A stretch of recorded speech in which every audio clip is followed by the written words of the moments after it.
如果草帽一伙没有遇到路飞，会是什么样的命运结局？草帽团一路上征服了各种艰难险阻，经历了欢乐融洽的日常，他们彼此遇到了最正确的人，伙伴们也心甘情愿辅佐路飞成王。然而，如果在他们没有彼此遇见的版本里，或许会有截然不同的命运。首先，索隆的命运，索隆当时已经被关押在海军基地，饿了9天了。体质好的饿9天倒不至于饿死，但不喝水早已超出正常人的极限。而贝鲁梅伯是要这么折磨索隆1个月。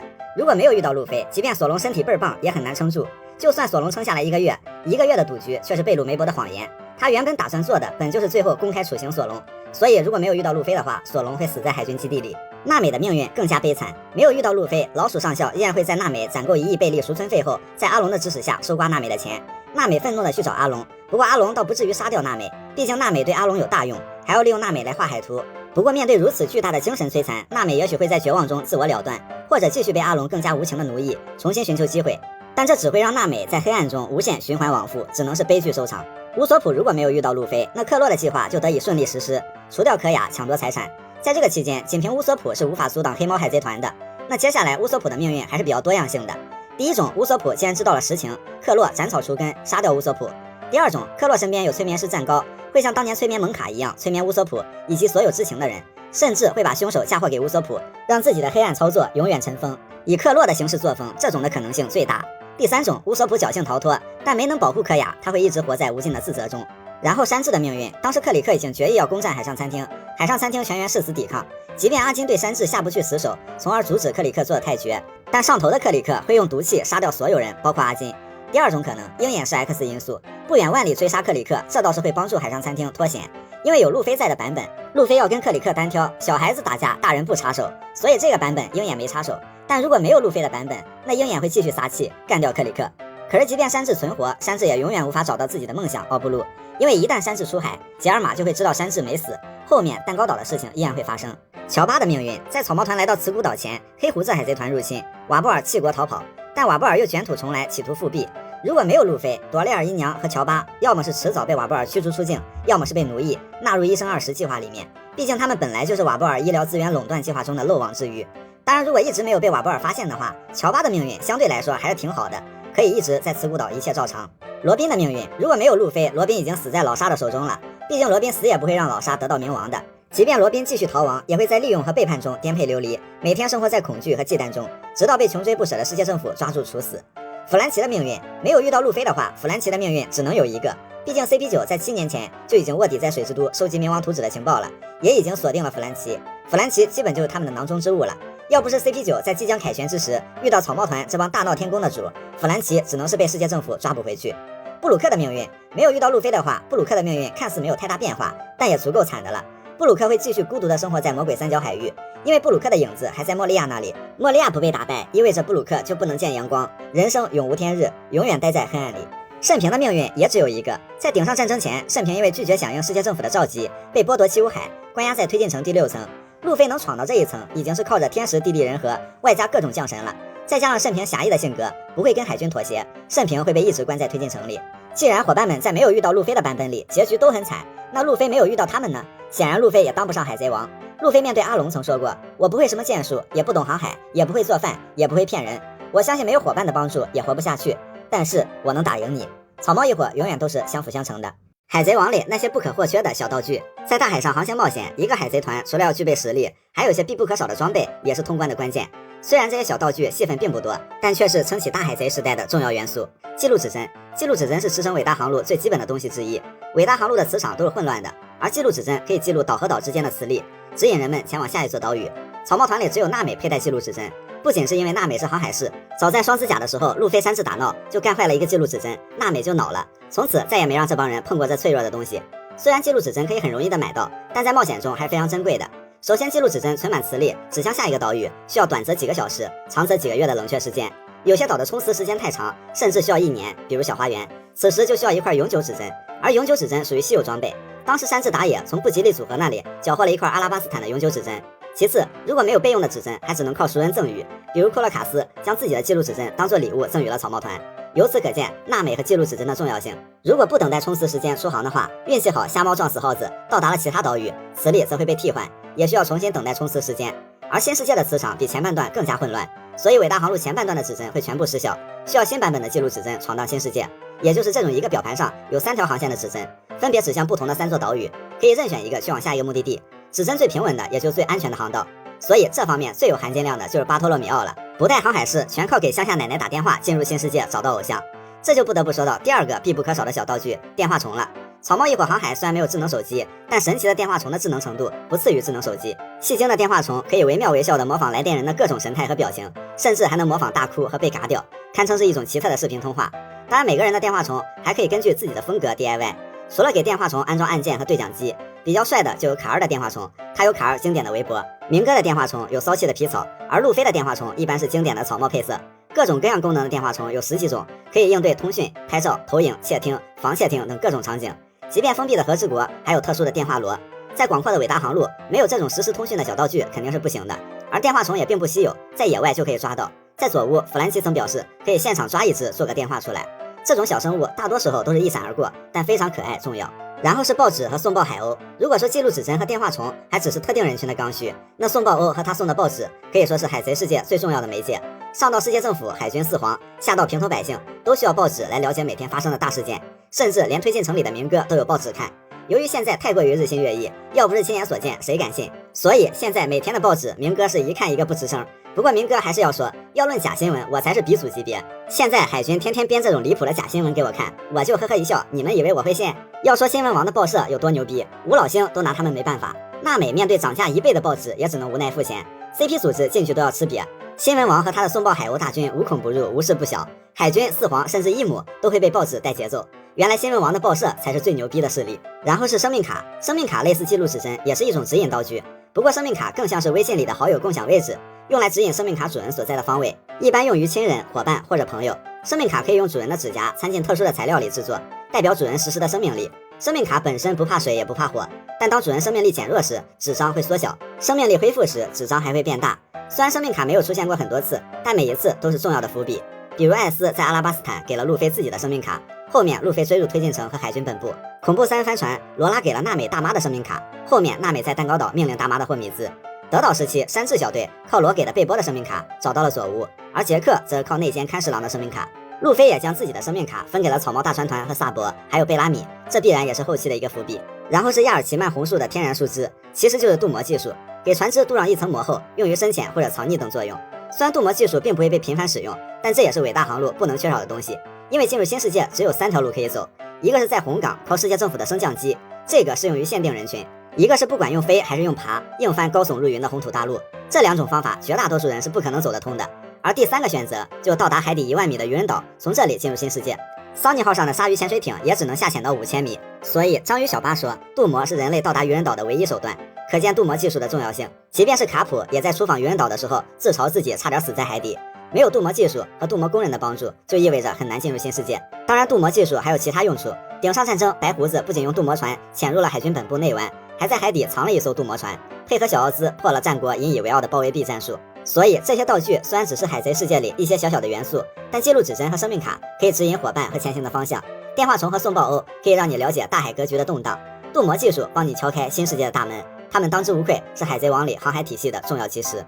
海贼王中翻越红土大陆的6种方法。海贼世界里有一圈和伟大航路十字相交的屏障，宛如一堵难以逾越的高墙，那就是红土大陆。红土大陆将伟大航路分为前半段乐园和后半段新世界，所以翻越红土大陆成了无数海贼进入新世界的必经之路。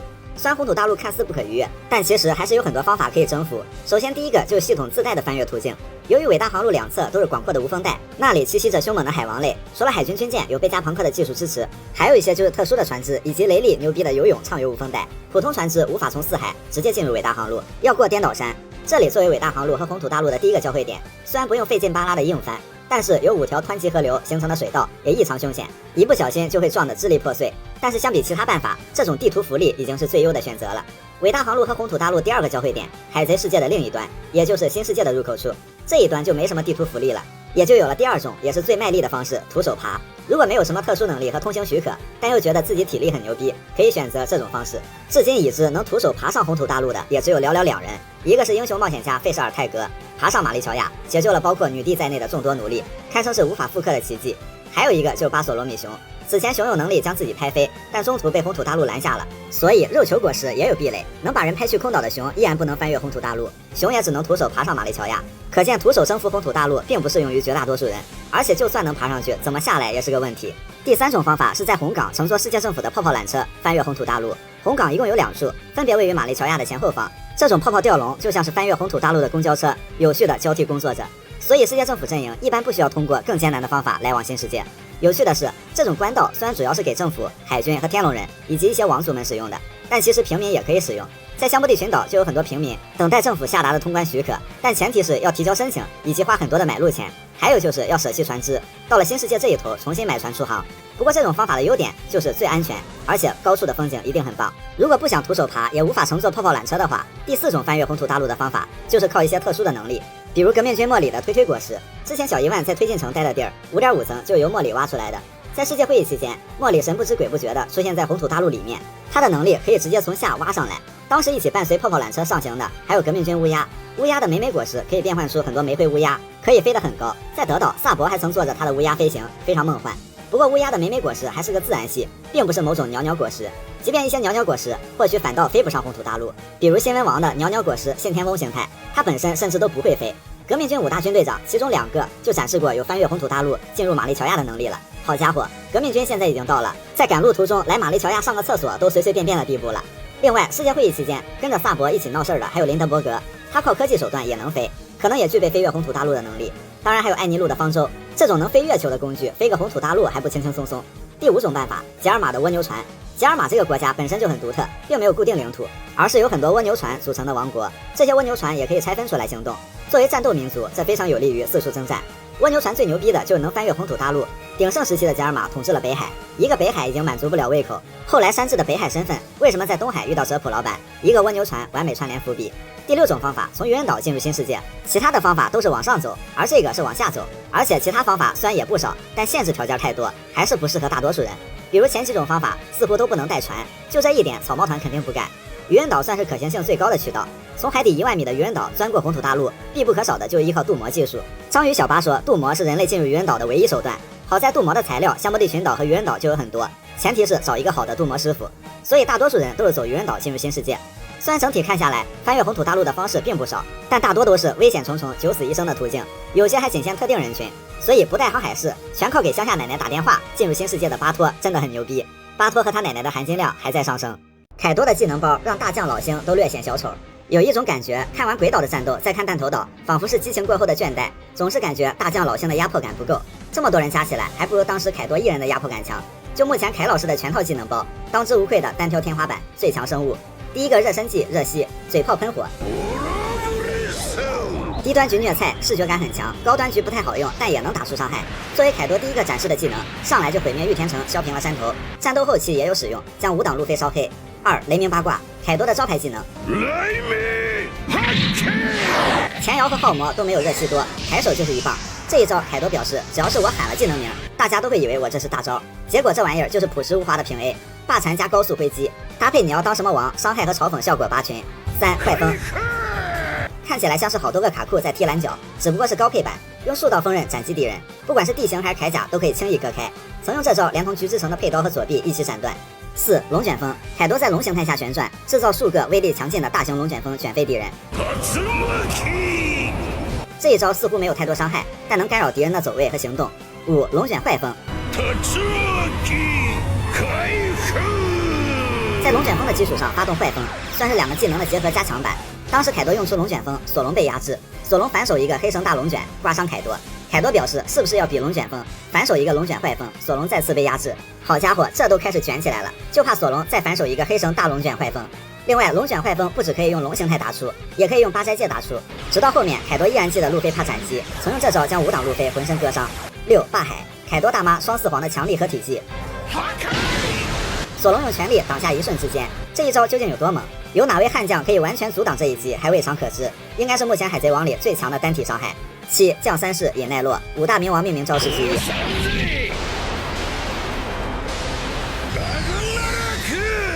没错，这一棒又把路飞给敲白眼了，同时也把路飞给砸开窍了，顿悟霸禅的一棒。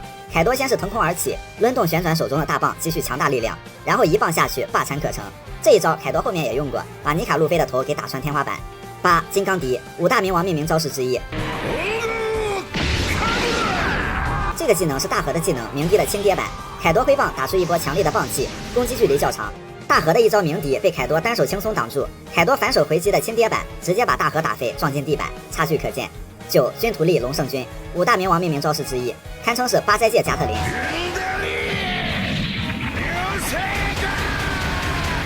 路飞先是用了一招橡胶怪鸟枪乱打攻击凯多，凯老师最不怕的就跟人卷了，跟索隆卷龙卷风，跟路飞卷加特林。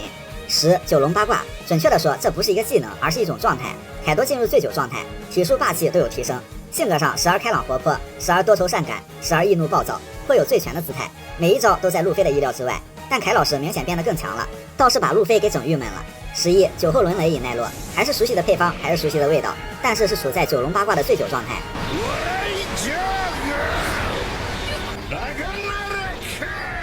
要比普通的引奈落更强，一棒将路飞砸进地面，砸得路飞血流满面。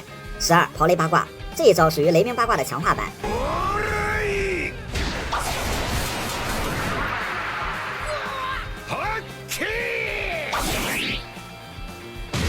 而且处在凯多醉酒状态下，威力很强。第一次是直接把路飞能开出的最后一次4档给打白眼了，漏了半节气。紧接着第二次遇到了 CP0 上来干扰战局，一棒又把路飞给敲得晕死过去，也是这一棒直接把路飞给敲果实觉醒了。13. 大威德雷鸣八卦，5大冥王命名招式之一，这一招是雷鸣八卦更高阶的强化版。路飞先是被一棒打到地上，被橡胶环境弹起，凯多顺势用出这一招。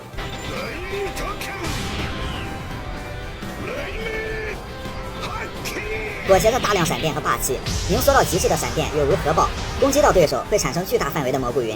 尼卡路飞双拳附着武装色进行抵挡，依然没有挡住，被一棒打晕，牙齿被打掉。14. 火龙大巨升龙火焰八卦，凯多变成被火焰包裹的巨龙。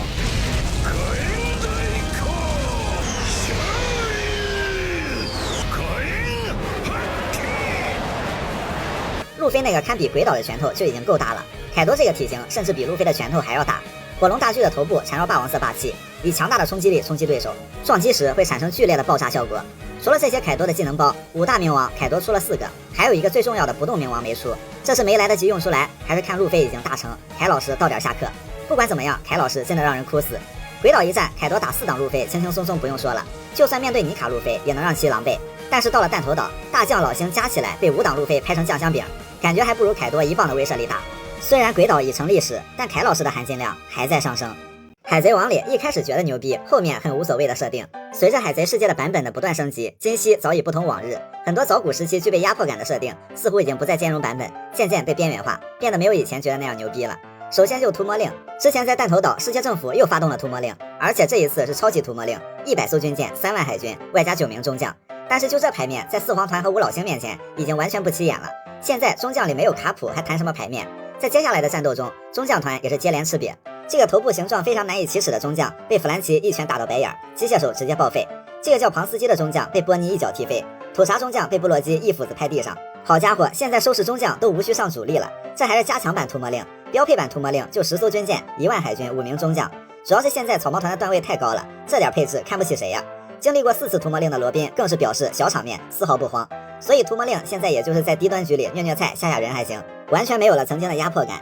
屠魔令的没落跟第2个垮掉的设定有必然联系，那就是海军中将。海军中将现在仅存的一点颜面，也是卡普和赫在苦苦支撑。而作为大将候补的桃兔茶屯暂时还没有展示实力，其他中将早已沦为炮灰，这也导致屠魔令的威慑力变得非常有限。其实作为仅次于大将的存在，中将在前几次的登场中表现的还没有那么辣，比如五鼠中将一登场就轻松斩杀海王类，不惜用自残的方式抵御女帝的诱惑。鬼蜘蛛刚登场的时候也是个狠人，顶上战争中配合黄猿重创马尔科。烟鬼就更不用说了，2年前简直就路飞的噩梦。包括斑点狗中将和草莓中将其实都有比较闪光的表现，但后来的一些中将不仅是菜成狗，精英中将的实力也停滞了，大落后版本已经沦落到随随便便就被巴雷特一巴掌团灭的地步，被红发的霸王色压制到半跪，剧场版纯纯的打酱油。斯摩格新世界开局整了个4连跪，弹头岛的几个中将更是把中将仅存的颜面败得荡然无存。话说卡普的暂时退场不仅是旧时代残党的落幕，更是海军中将最后的余晖。然后是无风带这个设定，一直以来无风带不仅是作为阻碍四海直接通向伟大航路的天堑，同时也是相对安全的地方。不过自从黑胡子入侵女儿岛，无风带这个说法应该也站不住脚了。夏奇也表示无风带早已不再是安全的地方，因为现在各种能力千奇百怪，各种上天入地下海的能力工具也是不缺。跨越一个小小的无风带不再是难事儿。所以海军为啥不直接在伟大航路入口堵人？因为根本堵不住。平行于伟大航路两边的无风带，只要是想想办法，还是有很多方式可以征服的。然后是黑刀这个设定，很早就登场的世界第一大剑豪鹰眼，一把无上大快刀黑刀叶，让人对黑刀产生了无限向往。不过就目前来看，黑刀其实就是一个限定皮肤，本身对持有者实力上不会有什么加成。现在索隆的3把刀都还没有淬炼成黑刀，但怎么说也是比持有黑刀秋水的时期强太多。包括红发的格里芬、白胡子的从云街、罗杰的艾斯，甚至纳斯受狼圣的疑似初代鬼彻都不算黑刀，所以黑刀也像是一种成就吧。有了更好，没有也丝毫不会影响你当海贼王或者这把刀位列无上大快刀的地位。2年前血走被秀秀果实给毁掉的情况基本已经不会再出现，毕竟现在刀上不仅能缠绕武装色，还能缠绕霸王色，这就无关这把刀本身是不是黑刀，而黑刀也成了被霸气盘包浆或者腌入味后自然而然就能解锁的一个皮肤了。然后是 CP0， 话说 CP0 在德岛登场的时候，真的有觉得过他们很牛逼，因为作为一个谍报机构，穿搭如此前卫，行事风格如此高调，而且还被誉为天龙人最强护盾，世界最强谍报机关。好家伙，一个组织有俩最强称呼，但现在这俩最强称号却成了俩最好笑的笑话。鬼岛3人一死一跑一失踪，弹头岛上作为 CP0 长官的陆琪，从草帽小子变强的可不止你一人，到4皇的副手也值得一杀，4皇的厨子也值得一杀，4皇的狙击手也值得一杀，4皇的宠物也值得一杀，现在已经到了4皇的马桶也值得一刷了，堪称 CP0 最高光的时刻。然后是恶魔果实，从最开始强大各异的恶魔果实接连出现，之后发现果实能力者越来越离谱，已经很难处理了，于是霸气出现了。到现在关于霸气的概念都升级到流鹰霸缠见闻杀了，恶魔果实的地位早已不复当年。加上凯老师的成王真言，红发霸王色逼退大将，自然系引以为傲的元素化在霸气面前几乎成了摆设，也就一些极品果实还有些锦上添花的作用，但能跟上版本的果实本来就不多。现在都 3.0 版本了，很多人还在用 1.0 版本的东西在打架，自然是不够看。不过版本更新的代价是需要一些版本祭品的，不然大家都变强等于都没变强。陆琪这波4皇的马桶该刷还是得刷。现在如何看待卡普曾经说过的话？顶上战争中，卡普开启队友伤害，准备怒杀赤犬，吓得打算挂机到结束的老战国面露惊恐，扑上去摁住了卡普。卡普说就这样按住我吧战国，不然我会杀了萨卡斯基。因此这句话也成了海贼王里最牛逼的话之一。目前来看，卡普能否做到他说的话，那肯定是能的，而且是能把赤犬打出屎的那种程度。卡普征战蜂巢岛，虽然最后的结尾非常剧情杀，有点强行退场的意思，不过中间的过程感觉还是非常有含金量的，足以证明卡普顶上战争说的话没有吹牛逼。首先青雉和赤犬展开长达10天的战斗才将分出胜负，两人的差距可以说是微乎其微，就是再打一次都不知道是谁赢的那种接近。而卡普在蜂巢岛是一个人单挑青雉在内的半个黑团，上来一拳先清场蜂巢岛，这一拳当时真的属于炸裂了，因为此前还没有人不靠恶魔果实什么的，单凭一个拳头就能打出这么有冲击力的效果。也因为这一拳，马尔科沉冤昭雪，因为以前都是小马哥这什么不死鸟才扛了一拳，现在是小马哥不愧是不死鸟，居然扛了一拳，真男人太硬了。卡普在蜂巢岛的第2招直接就是接一个 T 把青雉海底落下了，把青雉打到地底下半天抠不出来。赤犬表示这我太熟了。卡普虽然多次说自己年纪大了退步了，但卡普这身手还是很诚实的，这波启动连青雉都没反应过来，还指望赤犬能反应有多快。而且赤犬的情况和青雉还不一样，就顶上战争的情况，赤犬更是毫无还手之力，因为当时赤犬追杀路飞心切，但遇到了慎平的阻拦，赤犬在一心对付慎平。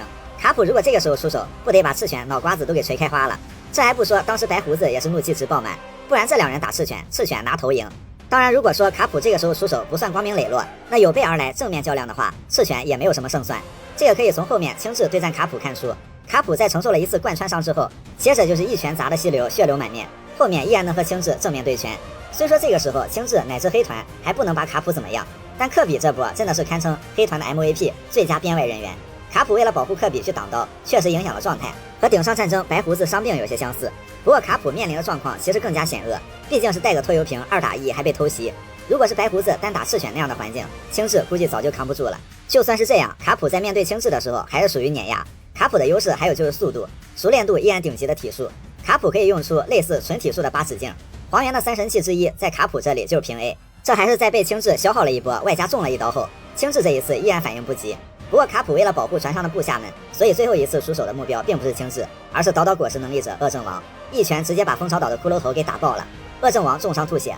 在科比施展了一招全骨成尸之后，卡普命令部下们先行撤退，这场面又让人想起了顶上战争白胡子命令马尔科他们回到新世界，有一种英雄迟暮的悲壮。然后画面一转，就黑团的5名船长围着被冰锥贯穿倒地的卡普。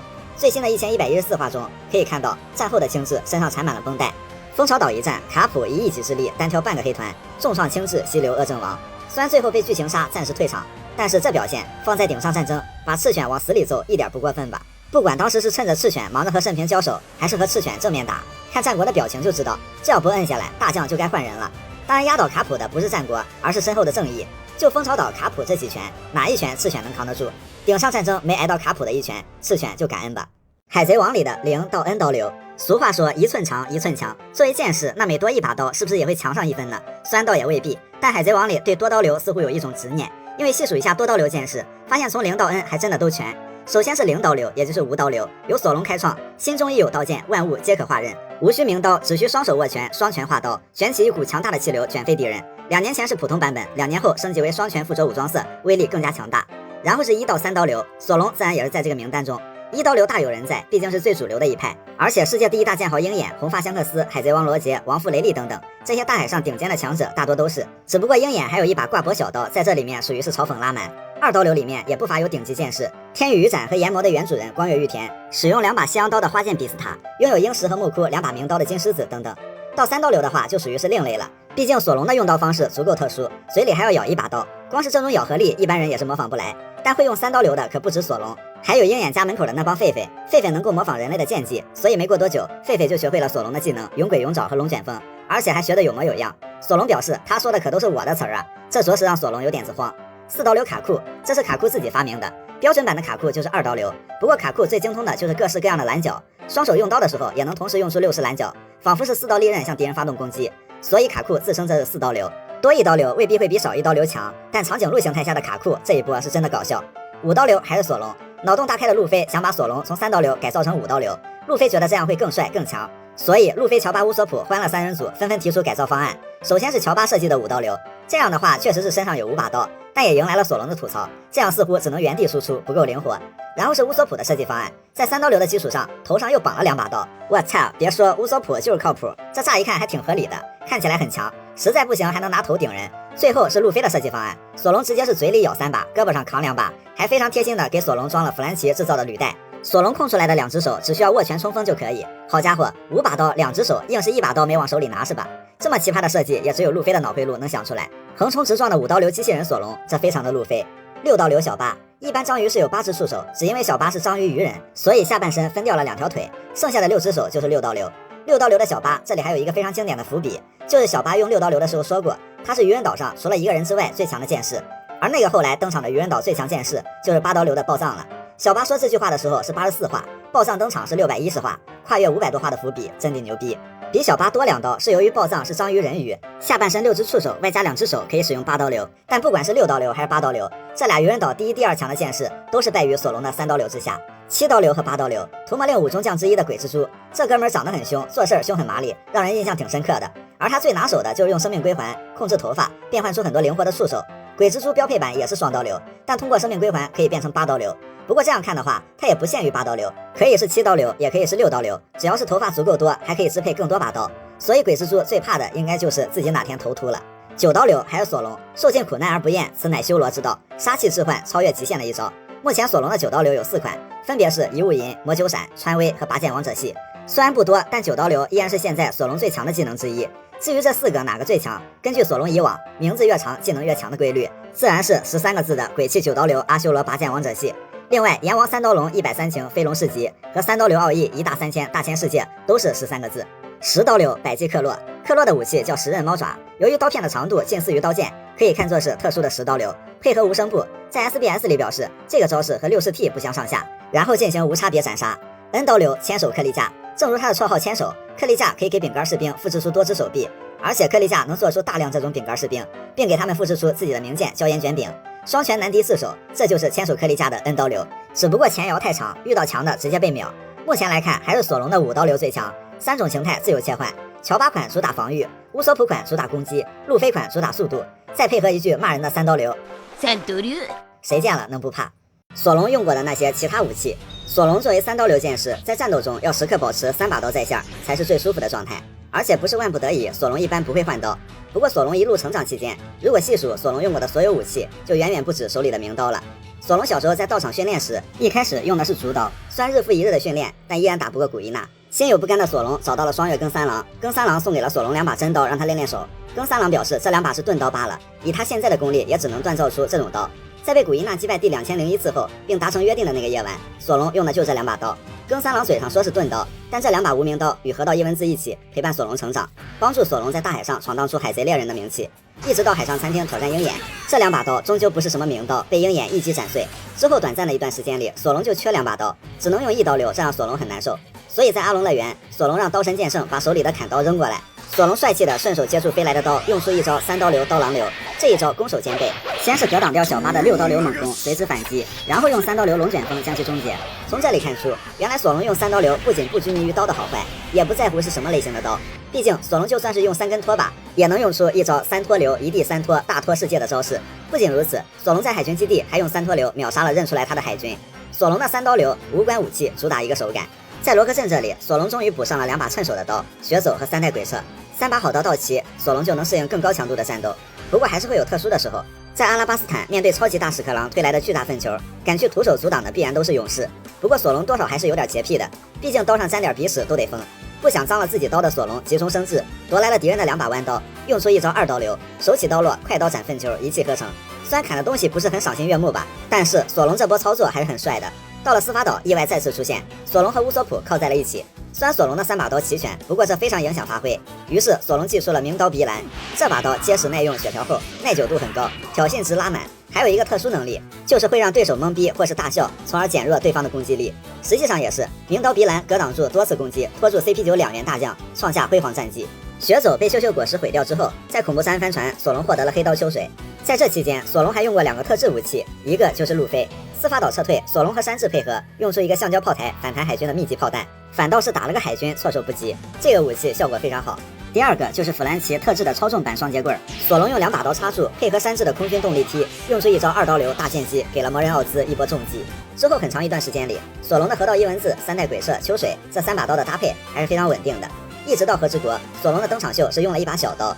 想当年鹰眼的一句“我没有比这更小的刀子了”，一定是让索隆刻骨铭心。索隆拜师鹰眼，要学就学了一点不剩。索隆这也学会了用小刀虐菜了。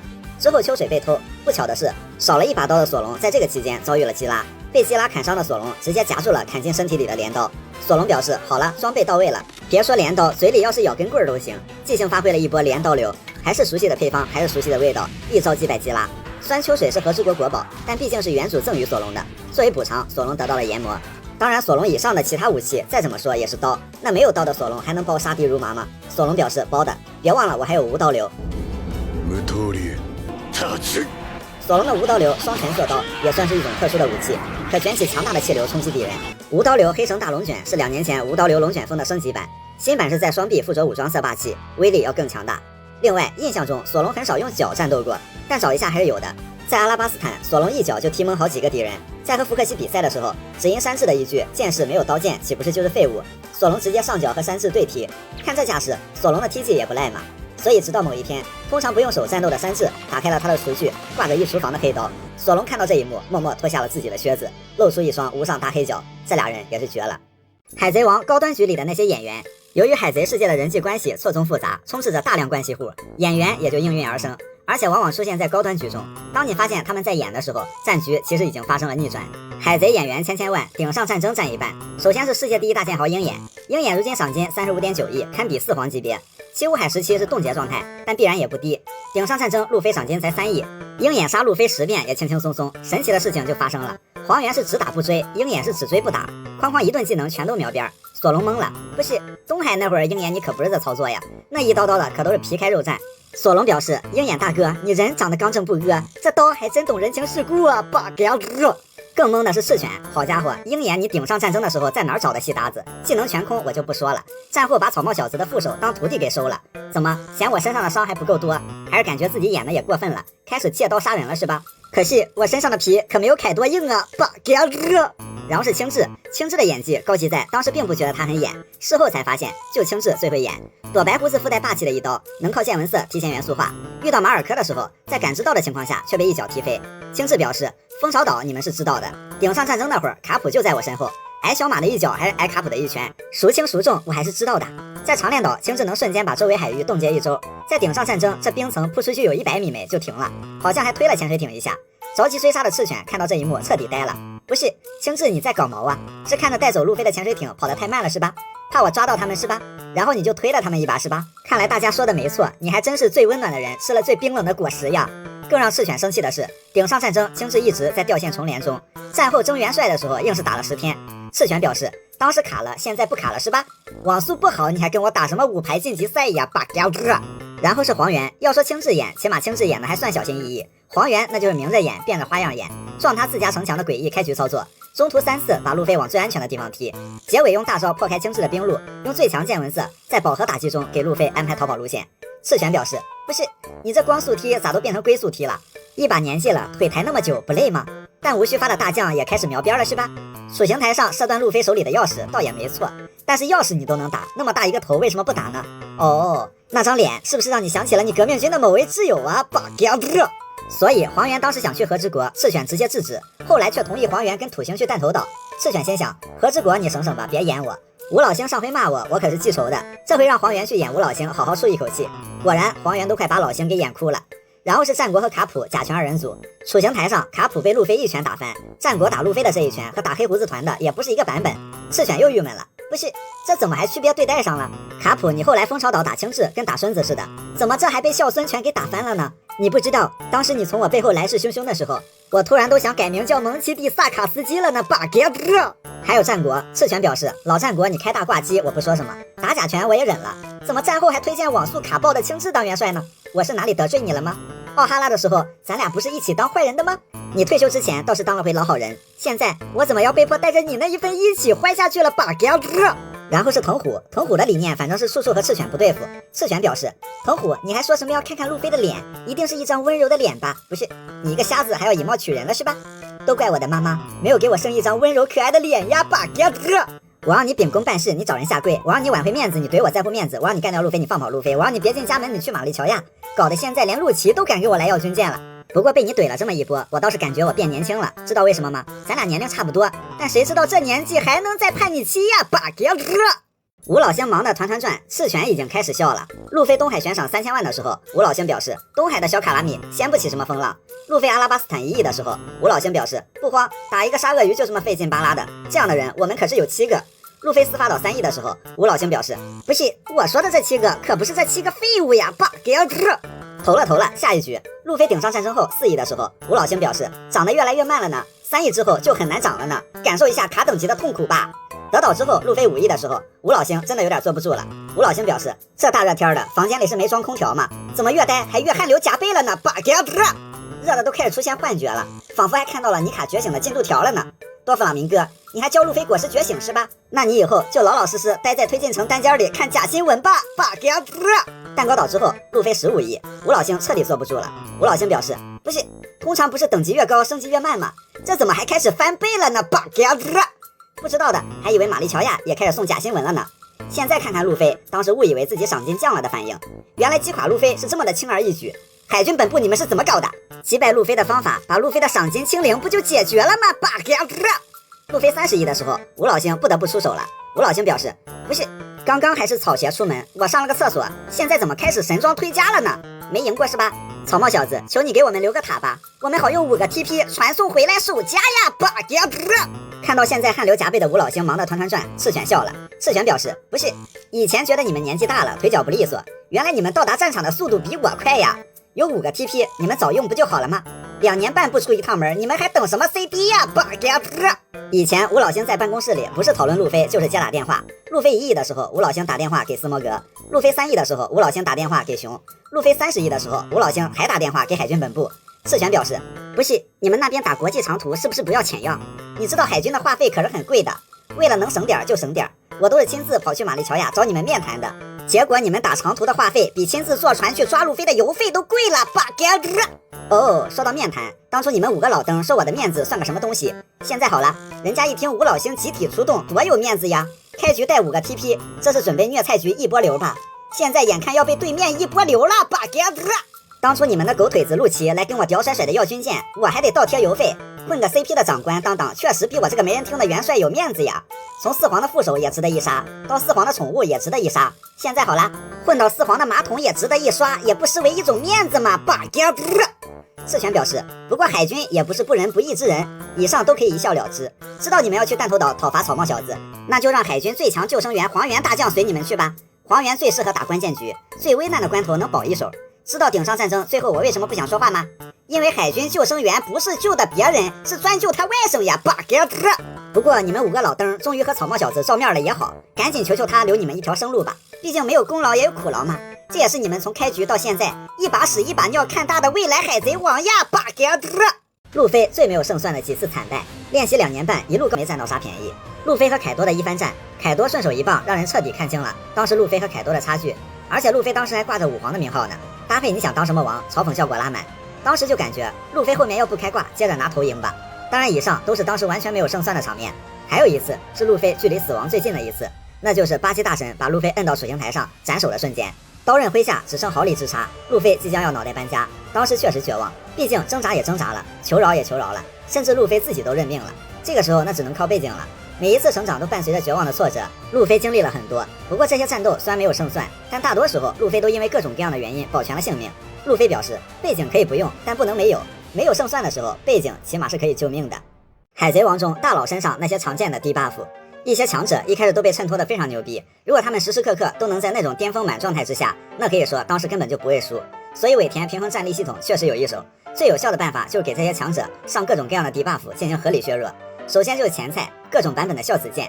著名的孝子剑就是顶上战争，大窝蜘蛛中了离间计，捅了白胡子一刀，3米大刀直接贯穿白胡子的腹部。虽然事后白胡子说这一刀小伤而已，从后面白胡子全场扛的伤害来看，确实问题不大，但毕竟是贯穿伤，外加是在白胡子正式介入战场之前，白胡子神情也不太对了，这一刀多多少少还是会影响状态。在德岛，明哥在和路飞单挑之前，已经和路飞罗进行了一波1打2了，最重要的是被罗的伽马刀打爆了心脏，自己给自己来了波及时抢救。虽然这一波对明哥的状态有多大影响，仁者见仁，智者见智，但面对4档路飞的时候，一直撑着鸟笼的明哥体力和身体状态显然有了低 buff， 所以明哥输了也算是输的不是很丢人。凯多开局被赤鞘九侠捅了一波，对凯多来说，这一波看似是物理穿甲，实则是魔法伤害，还打出了凯多的心魔光月玉田。凯多看着自己的护甲鞋，直呼我他妈不仅出错装备了，这招还附带恐惧效果。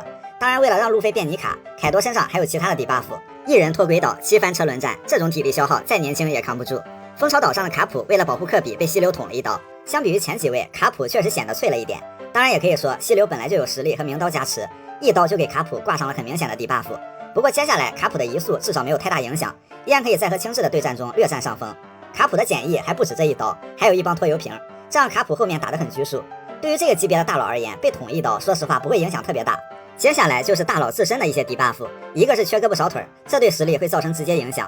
没有左臂的红发，除了少一条胳膊，红发基本上没有什么低 buff。拥有最顶级的霸王色，见闻色已经修炼出见闻杀，拥有一个强的最均衡的海贼团。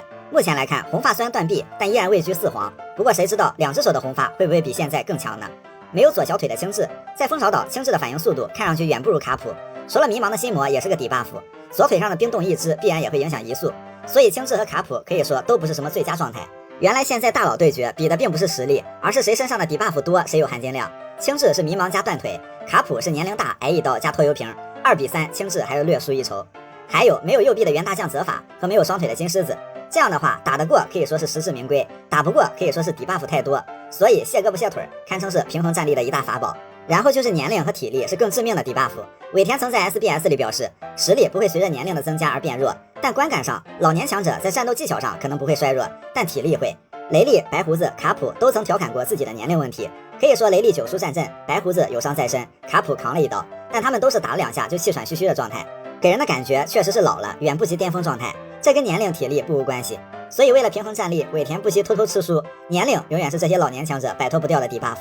当然以上还不是最狠的低 buff， 有一种减役效果，不管你以前多牛逼，只要沾上了就全部作废，而且只会给你安排一种结局，这个低 buff 就是路飞的剧场版。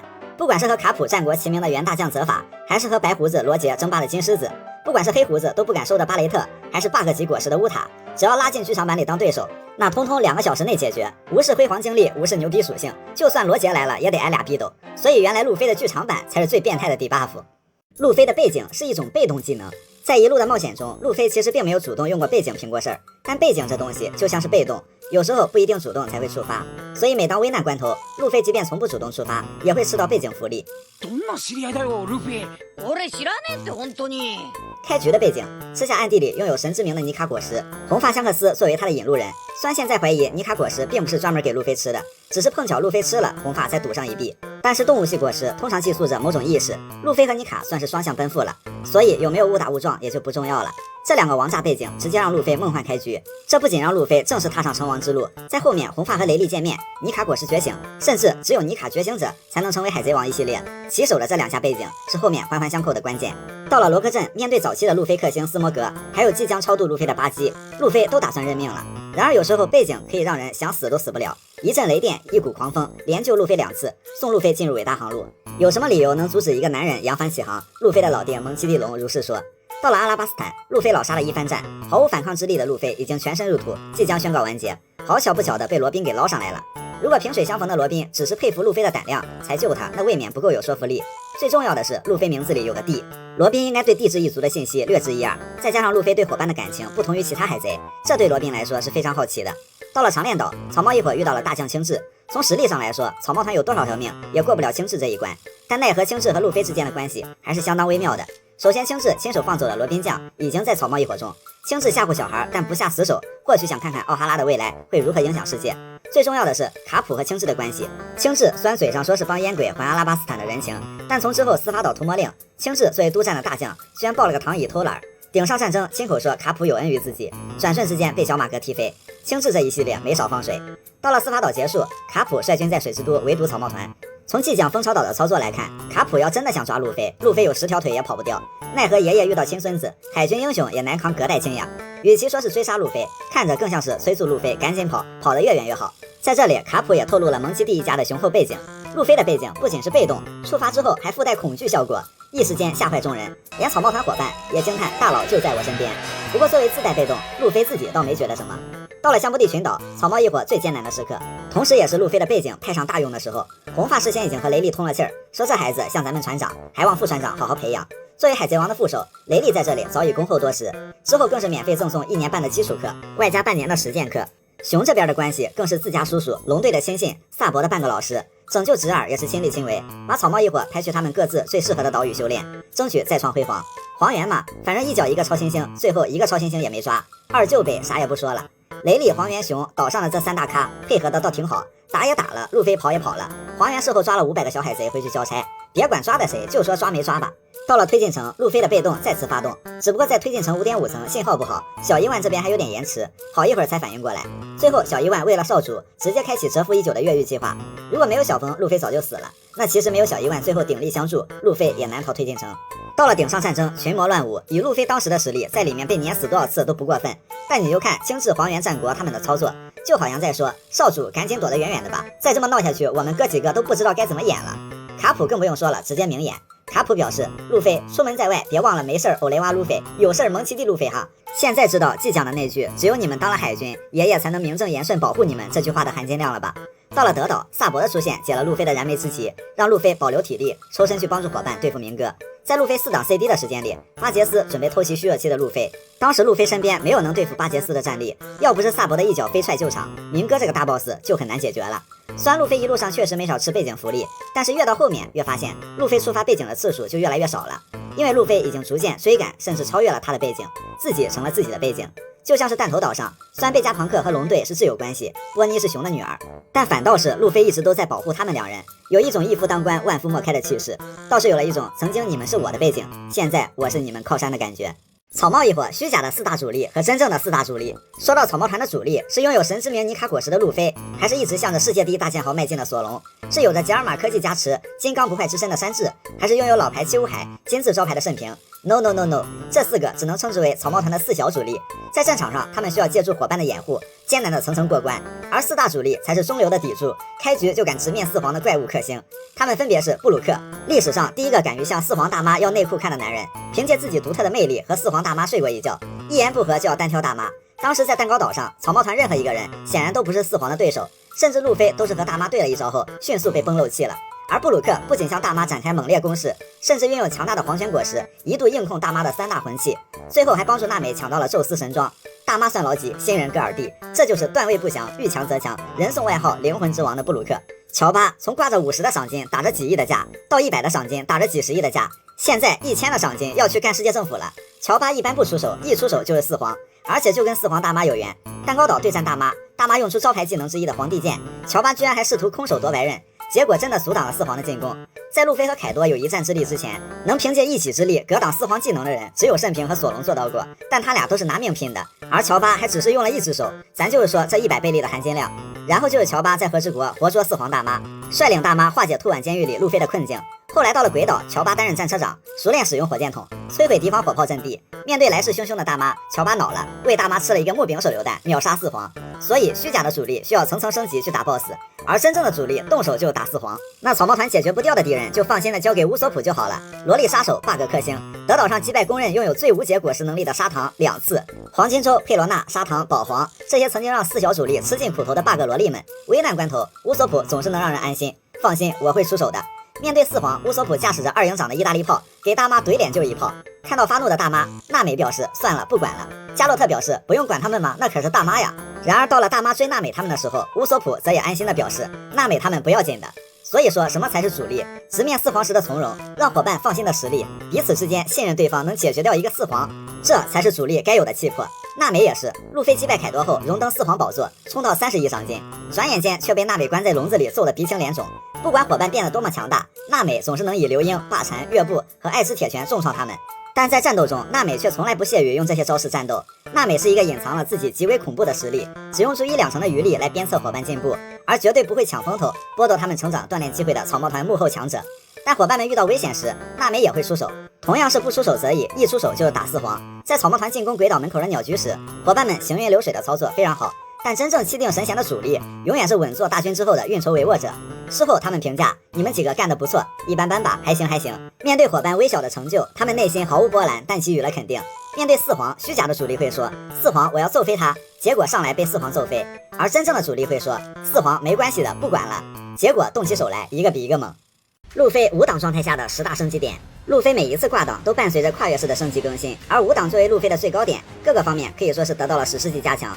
这颗拥有神之名的果实的 slogan 就是将不可能化为可能，有着超高的自由度。在这之下，首先就是尼卡形态的核心能力无限复活。没错，解放之谷很 bug 的一点就是，只要一直有鼓声，那就可以拥有无限体力。虽然5档很耗体力，也有 CD， 记得现在取消了前摇，体型可以瞬间堪比凯多的龙形态，一只拳头也可以轻轻松松与鬼岛相当。第9，换新皮肤。此前2到4档的进化有逐渐复杂的趋势，但到了5档倒是有了返璞归真的感觉，更接近普通形态。但是毛发变成了白色，瞳孔变成了红色，兼具可爱和帅气，而且感觉还更聪明了。最后就是技能上的强化，5档路飞很多技能也是从之前技能上强化而来的，比如橡胶元神枪是大元王枪的强化版，橡胶白鞭是橡胶鞭的强化版，橡胶白色印章是橡胶印章的强化版，橡胶白色机关枪是橡胶机关枪的强化版。路飞的技能强化就是这么简单粗暴，不知道该怎么升级，就在技能前面加个白色。不过威力可不是开玩笑的，这些技能都是对抗大将四皇老星的级别。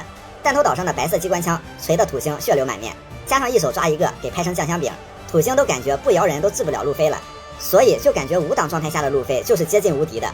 不过黑胡子的暗暗果实可能会对路飞有一定的限制作用，除此之外，单就5档路飞的觉醒之力，后面路飞就算把冥狗当球踢都一点不觉得奇怪。草帽一伙之间那些温暖的小细节。说到草帽团之间的伙伴关系，除了战斗中互相信任并肩作战，在生活中也有很多伙伴之间非常温馨的小细节。山治做的便当，在蛋糕岛，山治原本是给布林准备的食物，结果习惯性的做成了平时伙伴们喜欢吃的东西。可以看到里面有路飞喜欢的肉，索隆喜欢的饭团，罗宾喜欢的三明治，乌索普喜欢的烤鱼，弗兰奇喜欢的汉堡，布鲁克喜欢的咖喱，山治自己喜欢的意大利面，以及娜美喜欢的橘子，乔巴喜欢的巧克力。原来就算在山治情感最复杂最难过的时候，他心里也都是给伙伴们做他们最喜欢的饭菜。路飞记得大家喜欢吃什么，平时路飞给人的感觉就是大大咧咧的，很多事情似乎并不会太在意。但是在蛋糕岛，路飞吃到三明治和汉堡的时候，立刻就说这是罗宾和弗兰奇喜欢吃的，还说大家喜欢吃的东西都有，好想让他们尝尝。所以路飞对不上号的时候虽然很搞笑，但关于伙伴的事情他真的超级清楚细心。罗宾背包里的糖果，在德岛，罗宾和乌索普被小人族捉住，小人族在翻罗宾背包的时候，里面有糖果。罗宾平时明明不怎么喜欢吃糖之类的东西，原来这是罗宾给乔巴准备的。乔巴喜欢吃甜食，所以罗宾都会随身带着喂乔巴。当然平时罗宾也没少喂乔巴吃他最爱的棉花糖，哄得乔巴非常开心。弗兰奇制造的小梅丽，弗兰奇出现的节点非常特殊，他和梅利号的羁绊没有前面几个伙伴深厚，但他也因为梅利号的事情感动过。铁汉也柔情，除了嘴硬说自己没有感动，没有不争气的哭，弗兰奇也在用自己的方式纪念梅利号，那就是藏在桑尼号船坞系统里的迷你梅利号。弗兰奇把它做成了草帽一伙可爱的采购船，以后就由更强大的桑尼号来守护梅利。索隆守护伙伴，索隆宠乔巴已经宠到了极致，给乔巴洗澡，让乔巴骑在自己头上。其实索隆对船上的2位女生的保护也非常的爷们儿，在渔人岛帮罗宾挡刀，在冰火岛帮娜美挡刀。虽然对女生的呵护，索隆没有山治表现的那么无微不至，但遇到危险的时候，索隆那也是一个不落，主打一个踏实的默默守护。布鲁克鬼岛上保护罗宾这件事儿本身倒是常规操作，不过感觉这2个人的配合是非常有意义的。布鲁克刚上船办砸了许多事情的时候，非常自卑迷茫，还是罗宾第一个主动跟布鲁克谈心。罗宾给了布鲁克勇气，让布鲁克找到了在船上最合适的定位和状态。所以在鬼岛上，布鲁克坚定地守护在罗宾的身边，为他解决阻碍，清扫杂兵，让罗宾保留实力，专心去对战黑色玛利亚，不抢功不邀功，甘愿当一个陪跑者。最后还带精疲力竭的罗宾逃出了 CP0 的追捕。这2个拥有相似心路历程的人，面对幻觉陷阱，各自打破了自己的心魔，最终明白了伙伴的意义。乔巴勇敢地守护船只，平时很多时候乔巴都是被伙伴们宠爱和保护着，不过危难时刻乔巴也非常的勇敢。在空岛，乔巴独自留下来守船的时候，发誓要努力看好船。之后遇到神官修罗的袭击，乔巴看着熊熊燃烧的烈火不断吞噬着梅利号，不惜用身体去灭火，徒手拔掉着火的桅杆，将其分离船体。即便是被烧的打得遍体鳞伤，乔巴依然说：“大家拜托过我看好船，我要保护好它。”在蛋糕岛，同样的事情再次发生。乔巴面对4皇大妈，勇敢地守卫桑尼号，先后2次挡住了大妈的进攻，第2次是用身体挡的。在这里，乔巴说出了堪比区区4皇的霸气语录。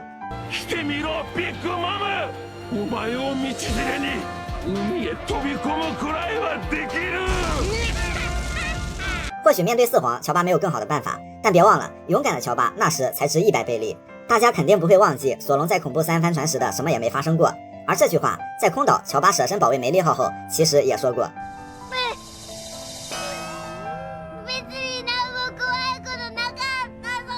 然后是乌索普，在梅利号被摧残过后，乔巴怕乌索普生气，非常的自责，但乌索普却第一个关心乔巴的伤势。お前、怪我は大丈夫なのか？燃やされたのがお前じゃなくてよかったよ。船のことは後で考えようぜ。在后面梅利号的事情上，乌索普也许做的有些过了，只是在乌索普心中，梅利号同样是难以割舍的伙伴。但更关心乔巴的乌索普，他心里其实是拎得非常清楚的。在德岛，因为路飞的安危，乌索普直接完成了史诗级觉醒。在路飞不知道的情况下，乌索普却说：“路飞，你不需要知道这一切发生了什么，就只管前进吧。”神乌索普在此刻深藏功与名。娜美不经意间的温柔，在冰火岛面对雪女的追击，一向胆小的娜美一直将乔巴紧紧地护在怀里。在很多危险的瞬间，娜美都下意识地在保护乔巴，比如移开乔巴，用后背保护乔巴，一直把自己放在最危险的边缘。娜美知道草帽是路飞最重要的东西，会细心给路飞修补；知道艾斯是路飞最重要的人，会把艾斯的生命卡缝进路飞的草帽里，这样就不会弄丢了。盛平老大也同样温柔，一开始盛平上船的呼声并不是很高，可能是盛平平时比较严肃，性格上也很凶悍，不适合草帽团。但后来发现盛平老大情绪真的超级稳定，是真的因为喜欢这伙人才会努力融入的温柔大哥。路飞吐槽娜美骑在盛平的头上，盛平自己倒是很乐意。山治跟盛平开玩笑，盛平也会接，会和罗宾一起傻笑，也会惧怕娜美的霸王色。